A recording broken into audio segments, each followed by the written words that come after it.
लोकसभा निकालावरनं सामनामधनं भाजपवरती निशाणा साधण्यात आलाय। बहुमताचा आकडा गाठताना मोदी आणि शहांची दमछाक झाली असं सामनामधनं म्हटलं गेलंय।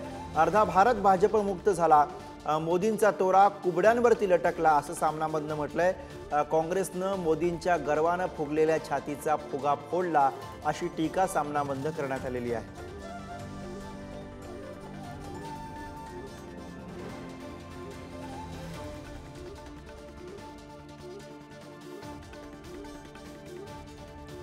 तर सामनामधनं आज भाजप आणि नरेंद्र मोदी तसंच अमित शहा यांच्यावरती टीका करण्यात आलेली आहे। अर्धा भारत भाजपमुक्त झाला असं सामनामधनं म्हटलंय। काँग्रेसनं मोदींच्या गर्वानं फुगलेल्या छातीचा फुगा फोडला अशी टीका सामनानं या ठिकाणी नरेंद्र मोदी यांच्यावर केली।